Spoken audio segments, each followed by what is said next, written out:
시편 8편의 핵심은 크신 하나님 안에 있는 자신을 발견할 수 있다입니다. 1절을 보면은 시인은 하나님을 세상 만물보다 크신 하나님으로 묘사하고 있습니다. 주의 이름은 모든 피조물에게 알려져 있으며 크고 높은 하늘조차도 하나님 안에 있다고 시인은 말하고 있습니다.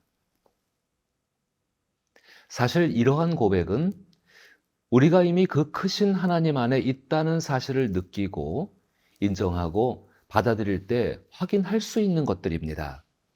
그렇다면 그 크신 하나님을 시인은 어떻게 느끼고 경험할 수 있었을까요? 2절을 생각해 보면 어린아이들과 젖먹이들을 통하여 원수와 보복자들을 잠잠케 하시는 하나님을 발견해 볼 수 있습니다. 여기서 시인이 경험한 주의 대적들, 원수와 보복자들은 하나님은 없다고 말하며 하나님을 경외하는 사람들을 핍박하고 모함하고 파멸시키려는 사람들일 것입니다. 보통 이들은 자신이 억울한 일을 당해서 정당하게 원한을 풀고자 하는 사람들을 말하는 것은 아닙니다. 하나님 말씀을 따라 살려 하고 하나님의 주권을 믿으며 살려고 애를 쓰는 사람들을 눈에 가시처럼 여기며 공연히 트집을 잡고 미워하고 박해하고 심지어는 죽이려는 사람들을 말하고 있는 것입니다. 메시지 성경에서 유진 피터스 박사는 이런 사람들을 무신론자로 표현하기도 하는데, 이는 당시 유대 사회 밖에 있던 사람이라기보다는 그 유대 사회 내에 야훼 신앙을 공유한 사람들 안에서 시인이 경험하고 있는 사람들이라고 생각됩니다. 현대적으로 말한다면은 교회를 다니지만 마치 하나님이 없는 것처럼 자신의 힘과 지위, 권력을 믿고 겸손하게 하나님의 질서를 따르려고 하는 자들을 핍박하거나 혹은 순수한 신앙일들을 걸려 넘어지게 하는 자들을 우리는 쉽게 생각해 볼 수가 있을 것입니다.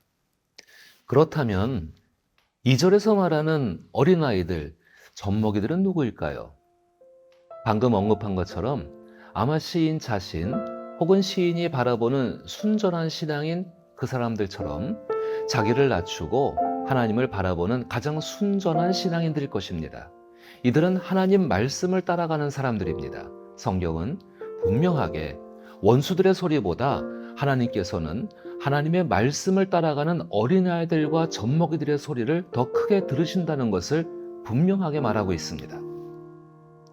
시인이 말하는 주의 대적들, 원수와 보복자들, 사실 우리가 현재를 살아가면서도 만날 수 있는 상황들과 사람들이죠.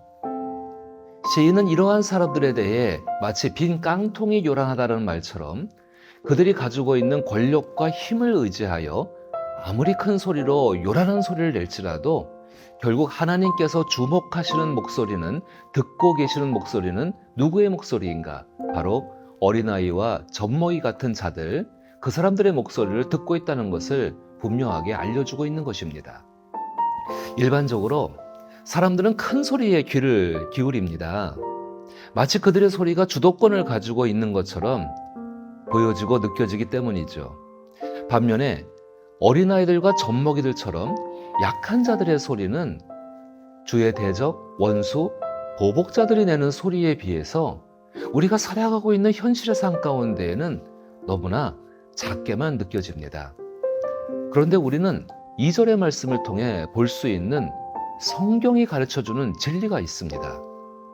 하나님의 권능, 즉 하나님의 성품이 담긴 말씀이 이루어지게 하는 그 하나님의 주권으로 세상이 어린아이와 젖먹이와 같은 사람의 입에서 나오는 소리를 반드시 듣게 만드신다는 것입니다. 3절에서 4절을 보면 시인은 그런 하나님의 인격을 느끼며 하나님이 만드신 크신 세상 안에 내가 있음을 기뻐하고 하나님을 높이며 확신합니다. 하나님의 손가락 끝에서 간단하게 만드신 하늘과 달과 별들과 크다고 생각하는 모든 것은 창조주 하나님 안에 있는 것입니다.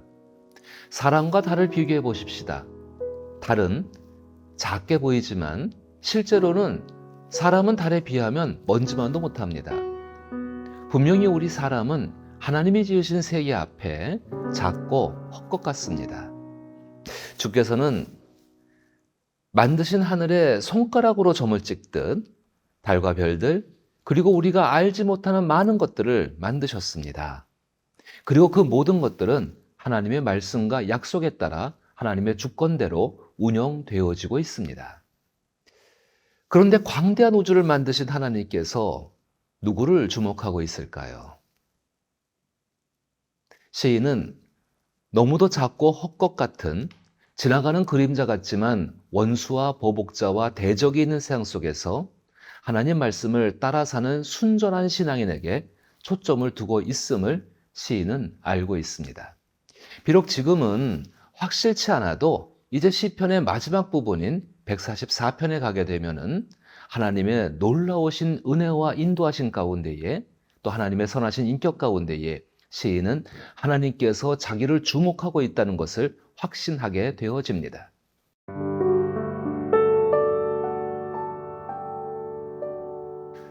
창세기를 보면은 하나님께서는 사람을 당신의 형상을 따라 신중하게 만드셨음을 우리는 알 수 있습니다. 앞에서 본 것처럼 시인은 주의 대적들과 원수들의 핍박에 완전히 무기력하고 마치 죽은 자 같이 아무것도 할 수 없는 상태가 되었다가 시인 자신이 알 수 없는 하나님의 압도하심, 그 압도하심으로 말미암아 창세기의 하나님 말씀과 약속을 자기 심령 가운데 떠올리게 됩니다. 사실 하나님 말씀과 약속은 언제나 나를 향하고 있습니다. 시인은 그것을 아주 잘 알고 믿고 있던 사람이었습니다.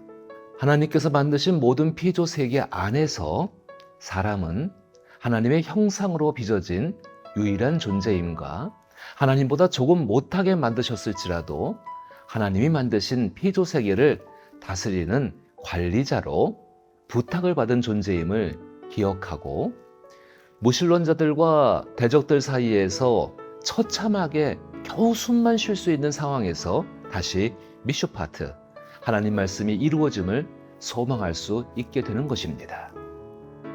이 시인의 고백처럼 에덴 동산에서 찬란하고 빛났던 그 사람에게 맡기셨던 그 모든 하나님의 선하신 부탁들은 현대를 살아가는 우리의 삶에도 여전히 유효합니다. 하나님은 변하지 않는 신실한 분이기 때문입니다. 여전히 하나님은 성실하게 하나님 자신의 말씀을 지금도 이루어 가십니다. 이렇게 시인은 그 모진 고난으로 처참히 무너진 자신의 삶의 자리에서 여호와 우리 주여, 주의 이름이 온 땅에 어찌 그리 아름다운지요 라고 고백하고 있는 것입니다. 시인의 상황이 나아져서 이렇게 고백하고 있을까요? 아닙니다. 여전히 시인은 그 고통의 자리에, 고난의 자리에 있습니다. 그러나 그가 이렇게 회복되고 말할 수 있는 것은 약속의 말씀 안에서 그 광대하고 크신 하나님 안에서 내가 있음을 느낄 수 있었기 때문에 고통의 자리에서도 고난의 자리에서도 하나님으로 인해 기뻐할 수 있게 된 것입니다.